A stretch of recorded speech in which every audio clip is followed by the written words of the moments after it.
জীবন বদলে যেতে সময় লাগে না। একটা মুহূর্ত, একটা সিদ্ধান্ত, একটা আঘাত, সবকিছু কখনো কখনো এক সেকেন্ডেই মানুষকে বদলে দেয়।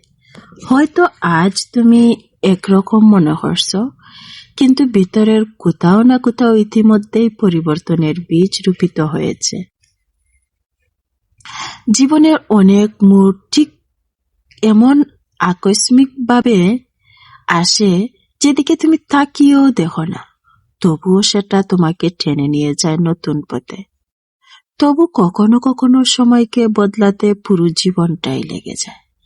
আবার এমনও দিন আসে যখন সময় যেন থেমে যায়, একটা কত সেরে উঠতে, একটা স্মৃতি মুছে যেতে, একটা মানুষকে ভুলে যেতে, বা নিজের ভেতরের অন্ধকারকে জয় করতে অনেক অনেক বছরও চলে যায়। সময় তখন যেন হাঁটছে ধীরে, খুব ধীরে, যেন প্রতিটা পদক্ষেপ তোমাকে আরেকটু ভারী করে তুলছে। মাঝে মাঝে মনে হয় এই বদল কি আদৌ সম্ভব? এই সময় কি কখনো কাটবে?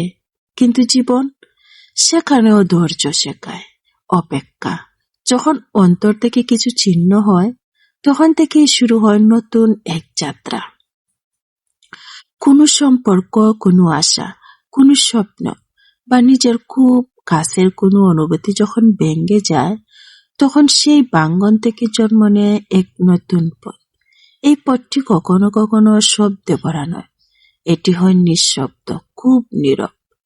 আর ভিতরে থাকে অগণিত প্রশ্ন, থেমে থেমে ফেলা দীর্ঘশ্বাস, আর চোখে অদেখা কিছু অস্ত্র। এই যাত্রা শুধু কষ্টের না, এটা আত্ম অনুসন্ধানের যাত্রা। নিজেকে খুঁজে পাওয়া, নতুন করে নিজের শক্তিকে বোঝা এবং ভাঙ্গা অংশগুলোকে পুনরায় সাজানোর যাত্রা।